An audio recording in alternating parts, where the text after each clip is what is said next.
La paix de Jésus-Christ sur vous, peuple de Jésus-Christ. Je suis votre frère Ivan. Ce qui est impensable aux yeux de beaucoup va devenir une réalité. L'Éternel des armées me parla. Il me disait qu'ils ont déclenché la crise du corona pour que je ne voyage pas en ce temps-là. Puis l'Éternel me fit voir les choses à venir. Je voyais les journalistes qui faisaient du bruit médiatique en d'autres termes, ils faisaient de la polémique sur la Troisième Guerre mondiale sur les plateaux télévisés. Ce qui n'était que de la polémique est devenu une réalité. Je voyais des politiciens comme Barack Obama et d'autres personnalités influentes de la politique qui voulaient le déclenchement de la Troisième Guerre mondiale. Mais l'Éternel a retardé les choses pour un petit moment, puis la Troisième Guerre mondiale fut déclenchée au plus grand étonnement de l'humanité. 1 Thessaloniciens 5:3. Quand les hommes diront paix et sûreté, alors une ruine soudaine les surprendra, comme les douleurs de l'enfantement surprennent la femme enceinte, et ils n'échapperont point. Je voyais une grande guerre, des infrastructures détruites, il n'y avait plus de paix sur la terre. Je voyais l'Organisation mondiale de la santé qui apportait de son aide aux survivants. Tout ceci n'était que pour sauver son image, car cette organisation avait aussi participé au déclenchement de cette Troisième Guerre mondiale.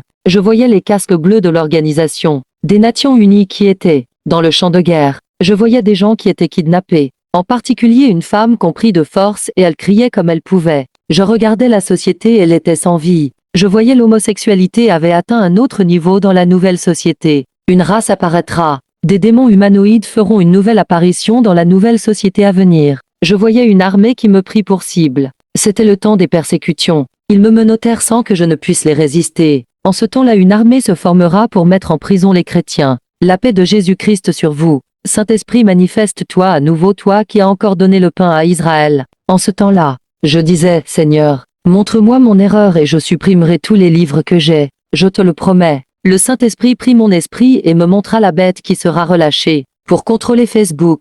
Cette bête était impatiente, mais le temps n'était pas encore arrivé. Puis j'entendais la voix du Saint-Esprit qui disait, Israël a la faveur de Dieu. Puis je suis revenu dans mon corps et je suis à nouveau sorti de mon corps. Le Saint-Esprit me fit tenir à une place, je voyais un grand domaine. À l'entrée de ce domaine, il y avait une plaque en marbre et il était écrit sur cette plaque, en marbre Bilderberg. Le Saint-Esprit me dit, voici ceux qui détruisent la terre. Quand le Saint-Esprit avait dit cela, je compris car j'avais déjà lu des livres sur le Bilderberg. C'est un groupe d'hommes influents qui dirige ce monde. Dans ce groupe, il y a des politiciens, des hommes d'affaires. Puis le Saint-Esprit me fit entrer dans le domaine du Bilderberg. Je voyais des choses luxueuses. Je voyais des statues. Le Saint-Esprit me dit, ce sont des démons. Église, les statues que vous voyez ici et là sont des démons. Vous direz comment ça? Mais c'est la réalité et de par ces choses dans les parcelles et dans les maisons beaucoup. On invitait des esprits démoniaques à habiter avec eux. Puis je me rapprochais d'une femme blanche pour voir un mystère. Cette femme avait 2 enfants jumeaux.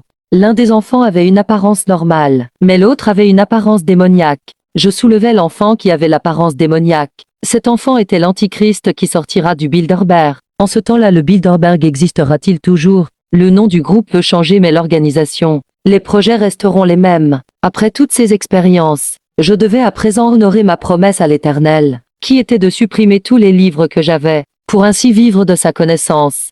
Israël, écoute la voix de l'Éternel des armées, ton Dieu qui t'a aimé. Je te bénis, Éternel des armées, toi qui ne cesses pas de manifester ton amour immense pour Israël. Israël, as-tu aimé l'Éternel des armées? Ô Maître saint et véritable, ce n'est pas nous qui t'avons aimé mais c'est toi qui nous as aimés, tu as manifesté cet amour en ces mots. Père, pardonne-leur, ils ne savent pas ce qu'ils font. Ô Éternel des armées, ne fais-tu pas couler tes larmes sur la terre pour ton amour d'Israël? J'étais à nouveau dans le monde spirituel. L'Éternel des armées me rapprocha d'une place qui fut scellée et me montra un mystère. Dieu Tout-Puissant me dit, vois. Et je voyais que cette place était scellée afin que personne n'y accède pas. Il fut un temps où les hommes pouvaient y accéder, le trou était à présent presque plein. Les esprits impurs attendaient que le trou se remplisse pour finalement sortir. Ils étaient nombreux. Qui pour les tuer? L'Éternel m'animait pour être suspendu dans les airs pour ne pas fouler aux pieds cette place. Quiconque sera pris au piège par les impuretés de ce trou dans lequel vivent les démons. Avec quoi se nettoieront-ils si ce n'est avec de l'eau, la parole de Dieu?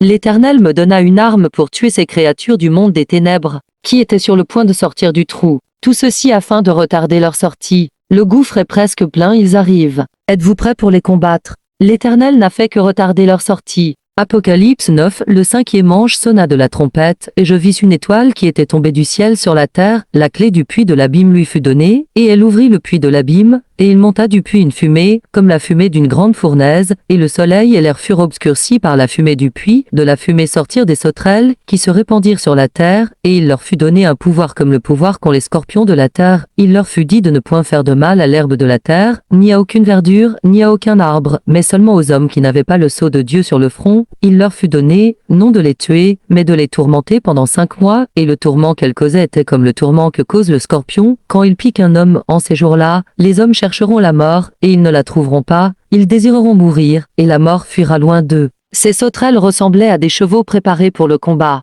Il y avait sur leur tête comme des couronnes semblables à de l'or, et leurs visages étaient comme des visages d'hommes. Elles avaient des cheveux comme des cheveux de femmes, et leurs dents étaient comme des dents de lion. Elles avaient des cuirasses comme des cuirasses de fer, et le bruit de leurs ailes était comme un bruit de char à plusieurs chevaux qui courent au combat. Elles avaient des queues semblables à des scorpions et des aiguillons, et c'est dans leur queue qu'était le pouvoir de faire du mal aux hommes pendant 5 mois. Elles avaient sur elles comme roi l'ange de l'abîme, nommé en hébreu Abaddon et en grec Apollyon. Après avoir tué et dispersé ces esprits qui étaient sur le point de sortir, l'Éternel des armées laissa ce gouffre fermé car le temps n'est pas encore accompli. Et Israël, réveille-toi, toi qui dors, et Christ t'éclairera contre ce qui est à venir. Puis l'Éternel des armées me transporta à une autre place, pour voir l'abomination de la désolation. Israël eut envie de s'y rendre là où la bête fut adorée. Je disais selon le Saint-Esprit, tu n'iras pas là-bas. Je vous le dis sans vérité, quand la bête apparaîtra beaucoup, l'adoreront sans savoir que c'est la bête même. L'Église voudra aller où l'Antichrist fera son entrée. Puis je vis un grand spectacle du monde où ils adorèrent la bête. Celui qui était un homme se transforma en femme et des foules acclamèrent la promotion de la bête. L'homme du péché fit sa grande entrée, et je vis une femme qui avait une grande autorité, et qui avait été préparée pour animer la grande entrée de l'homme du péché, et elle donna un baiser à la bête. La bête fit son entrée et j'entendis un grand bruit. L'humanité applaudissait la bête.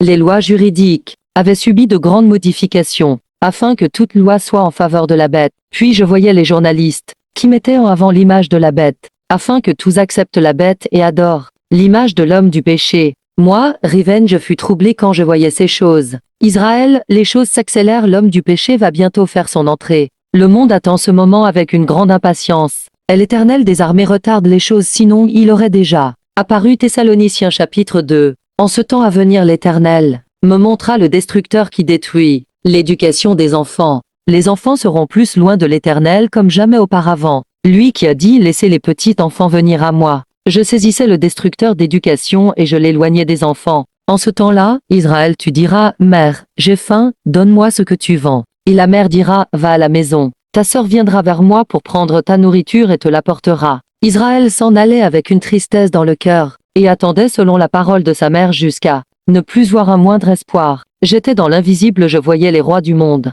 Ils étaient soumis à la femme du péché. Puis je me retrouvais dans un hélicoptère dans lequel était la femme du péché. L'hélicoptère atterrissait et je vis la femme du péché descendre des marches longues. Puis je vis la femme du péché qui ne foula pas aux pieds une marche. Le Saint-Esprit me disait que cette marche, laquelle n'a pas foulé aux pieds, est l'Antéchrist. Puis je vis la femme du péché entrer dans une grande place où elle fut accueillie. Les nations y étaient réunies, Africains, Européens, pour célébrer le règne à venir de l'Antichrist. Tout est accompli, je voyais, elle est tombée. Elle est tombée, Babylone la grande, la maîtresse des royaumes. Les peuples de l'Europe quittèrent leur continent. Toutes les grandes entreprises qui faisaient la beauté de Babylone ont fermé. Où sont-ils partis, ce peuple qui s'exaltait? Babylone est devenue un lieu désert, ce paradis laissé pour vide. Où est ce qui en faisait sa fierté? Elle est tombée Babylone la grande. Toi qui as bu le sang des prophètes. Alors que je voyais ces choses, mon sang fut pris afin que l'écriture s'accomplisse. Apocalypse 18h24. Et parce qu'on a trouvé chez elle le sang des prophètes et des saints,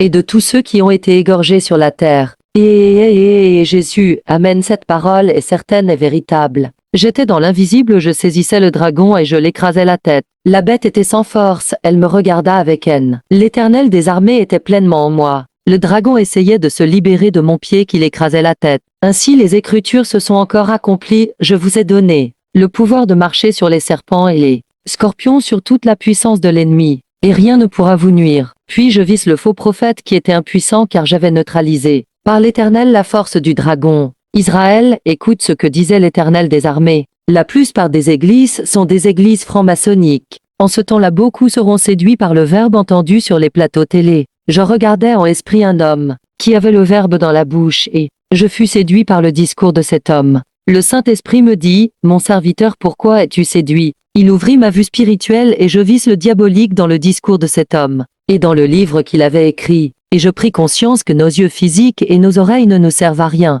Vanité des vanités. Puis je fus transporté à une place, où je vis un esprit féminin et masculin, ils mirent en place un projet si diabolique que je fus troublé par l'inspiration démoniaque de ces deux esprits. La puissance démoniaque que je vis, c'est difficile à expliquer. Il faut le voir seulement pour comprendre. Ces deux esprits ont un grand projet qui conduira l'humanité à sa perte. L'intelligence qui agissait dans ces deux esprits était au-dessus de tout.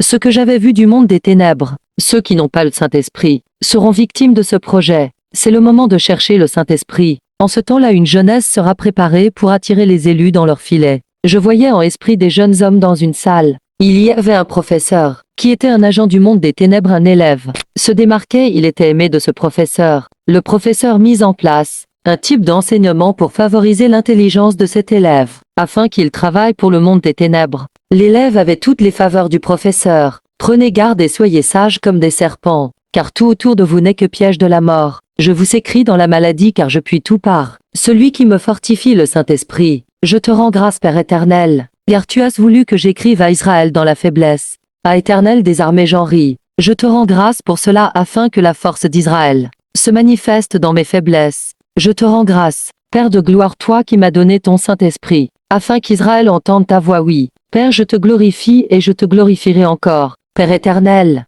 rapproche-les de toi afin qu'ils soient unis avec nous. Tu m'as fait voir tes œuvres. Et tu ne me m'as rien caché car tu m'as justifié dans ton amour, ainsi tu m'as dit. Jamais je t'abandonnerai, jamais je te délaisserai. Oui, Père saint et véritable, souviens-toi d'Israël, de l'amour dont tu m'as aimé. Qui a vu cet amour? Qui a touché cet amour? Heureux ceux qui ont vu cet amour. Heureux ceux qui ont touché cet amour, car leur joie est à présent parfaite. Ô Israël, qui t'ôtera cette joie? Ni dans ce siècle, ni dans les siècles à venir, cette joie ne te sera jamais arrachée. Au nom de Jésus-Christ.